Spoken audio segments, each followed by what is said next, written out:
kebutuhan batin pasangan hidup kita. Bersama saya Paulus Wiratno dalam acara Making Life Better. Saudara pendengar yang dikasihi oleh Tuhan, adalah sebuah kebahagiaan tersendiri bagi saya kalau hari ini saya masih bisa mengunjungi saudara dimanapun berada dalam program Making Life Better yang saya harapkan bisa membuat kehidupan kita yang lebih baik. Dan khusus buat edisi kali ini, saya mengajak sahabat untuk merenungkan tentang pemenuhan kebutuhan batin. Saudara pendengar, manusia diciptakan dengan berbagai macam kebutuhan untuk bisa mempertahankan hidupnya. Sama seperti apa yang pernah dikatakan oleh Bapak Abraham Maslow, bahwa setiap manusia yang lahir di dunia ini membutuhkan kebutuhan makan dan minum, kebutuhan akan papan dan sandang, kebutuhan untuk dicintai, kebutuhan untuk diterima dan dihargai, serta rasa aman dan aktualisasi diri. Demikian juga kita sekalian di dalam kehidupan ini, selain membutuhkan kebutuhan-kebutuhan yang bersifat secara fisik, seperti makan atau minum, atau kebutuhan biologi seperti masalah seksual, masih ada kebutuhan lain yang sangat penting untuk diperhatikan, yaitu kebutuhan batin yang saya sebut sebagai personal need. Kebutuhan batin sama pentingnya dengan kebutuhan fisik.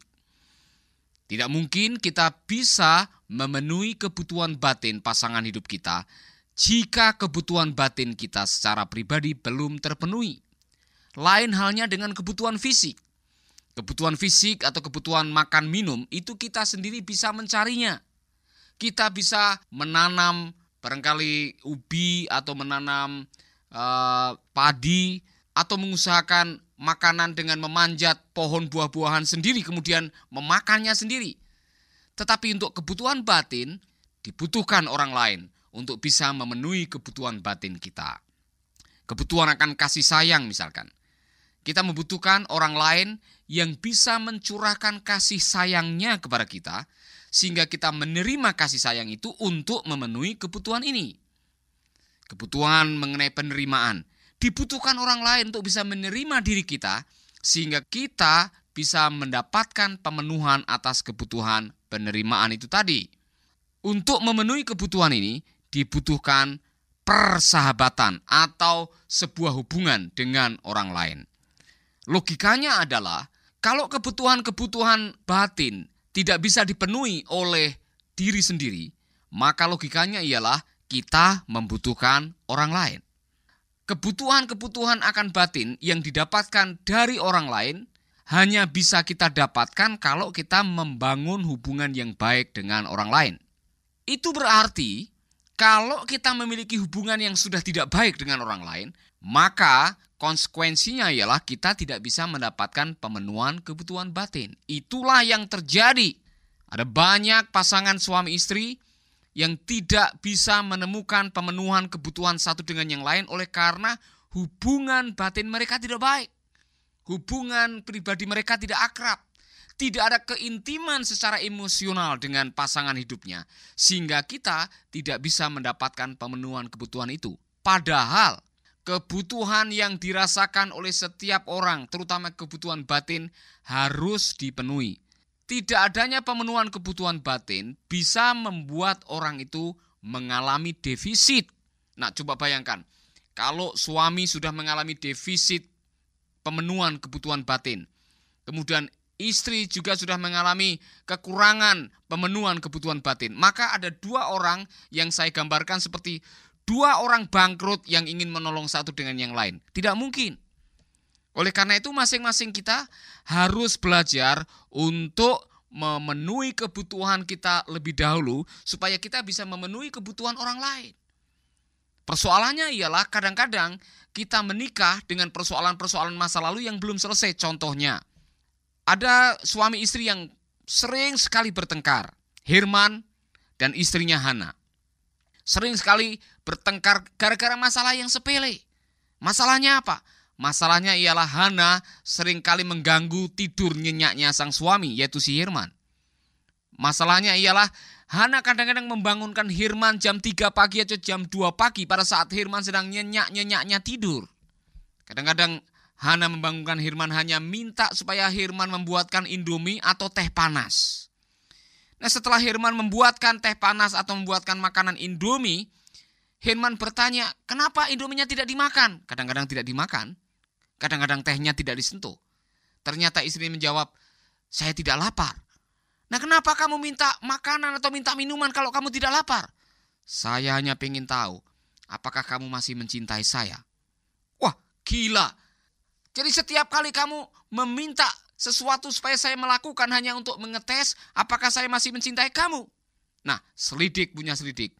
Ternyata Hana hanya ingin kepastian apakah suaminya masih mencintainya. Mengapa? Karena dengan mengetahuinya bahwa suami masih mencintainya, rasa amannya terpenuhi. Mengapa? Oleh karena Hana di masa kecil tidak pernah memiliki rasa aman. Karena dia memiliki seorang bapak yang jahat, seorang bapak yang pernah melecehkan, seorang bapak yang selalu mengancam. Akhirnya pemenuhan kebutuhan itu tidak pernah terjadi. Sehingga pada waktu Hana menginjak remaja, bahkan menjadi dewasa dan menikah dengan Hirman, dia masih memiliki sebuah kebutuhan yang sangat-sangat dirasakan, yaitu kebutuhan akan rasa aman. Pendek kata, kebutuhan batin yang tidak terpenuhi di masa kecil kita akan membuat kita merasa haus akan kebutuhan itu, dan dengan apapun juga yang kita bisa lakukan, manusia akan berusaha untuk memenuhi kebutuhan itu. Cilakanya ialah kalau saudara sudah menikah dan saudara sendiri masih bermasalah dengan pemenuhan kebutuhan batin. Contohnya, saudara membutuhkan penerimaan diri. Karena mungkin sejak dari kecil saudara ditolak oleh orang tua saudara. Maka di dalam sebuah pernikahan, saudara akan terus menuntut agar suami atau istri saudara bisa memenuhi kebutuhan akan penerimaan diri. Akhirnya ada orang-orang tertentu yang barangkali menganggap untuk bisa tampil dan diterima harus bisa perfect, harus bisa sempurna. Akhirnya orang itu menjadi perfeksionis. Atau ada orang-orang tertentu yang supaya bisa diterima, dia harus melakukan sesuatu karena menganggap penerimaan diri berkaitan dengan performance seseorang atau perbuatan atau achievement, apa yang bisa dicapai oleh orang itu. Sehingga orang itu misalkan akhirnya menjadi orang yang gila kerja. Orang itu membanting tulang siang jadi malam, malam jadi siang, kerja, tidak bisa istirahat. Oleh karena dia menganggap dengan saya memperoleh sebuah achievement atau accomplishment, maka orang akan menerima saya. Saudaraku, apabila ini terjadi di dalam kehidupan kita, kita masih menjadi seseorang yang bermasalah. Kita harus menyelesaikannya. Kalau saya bisa menjelaskan lebih lanjut, kebutuhan batin yang tidak terpenuhi ini pengaruhnya atau dampaknya bisa kemana-mana. Bisa ke dalam keluarga, bisa dalam hubungan suami istri, bisa dalam kepemimpinan, bisa dalam pelayanan, dan bisa di dalam pekerjaan. Saya ambil contoh, seorang pemimpin yang pada waktu masa kecilnya tidak pernah memiliki rasa aman dalam hidup mereka. Akhirnya dia bekerja setengah mati, mencari karir, mencari prestasi untuk menduduki kepemimpinan. Karena apa? Dengan dia mendapatkan kepemimpinan, dia mendapatkan kedudukan, dia mendapatkan jabatan, dia menganggap, maka dia akan memiliki rasa aman. Karena dia bisa mengontrol setiap orang. Orang semacam ini akhirnya akan menghalalkan segala macam cara untuk menduduki sebuah jabatan atau kepemimpinan supaya bisa mengontrol orang lain. Karena apa? Mengontrol orang lain berarti dia merasa aman. Saudara bisa menyaksikan, orang macam ini akhirnya kepemimpinannya menjadi diktator. Saudara bisa membayangkan kalau saudara dipimpin oleh seorang pemimpin yang suka mengontrol, diktator, memanfaatkan orang lain, maka yang terjadi ialah kepahitan demi kepahitan. Seorang kepala keluarga yang terlalu mengontrol dan diktator akan melukai istri dan anak-anaknya. Seorang pemimpin organisasi yang memimpin dengan diktator maka akan melukai organisasi itu. Apalagi kalau itu adalah seorang hamba Tuhan. Barangkali ada ketua sinode, ketua denominasi yang menggunakan kedudukan, menggunakan jabatan untuk mendapatkan rasa aman dengan menggunakan kontrol sehingga ia merasa aman, maka dia akan terus merasa tidak aman kalau ada orang-orang lain, hamba-hamba Tuhan yang lain, pemimpin-pemimpin yang lain yang menonjol, yang potensi, dan yang punya kemampuan menyerupai atau melebihi kemampuannya. Oleh karena itu, adalah penting sekali bagi setiap kita untuk menengok ke dalam. Kalau masih ada kebutuhan-kebutuhan yang dirasakan yang belum terpenuhi, marilah kita memenuhi kebutuhan itu lebih dahulu. Dan akhirnya janganlah kita menggunakan cara-cara yang tidak alkitabiah untuk memenuhi kebutuhan batin kita, yang akhirnya kita justru akan melukai orang-orang lain. Saudara pendengar, sementara saudara mendengarkan program ini, mungkin saudara ditemplak oleh kebenaran firman Tuhan. Mungkin saudara ditemplak oleh penjelasan-penjelasan ini.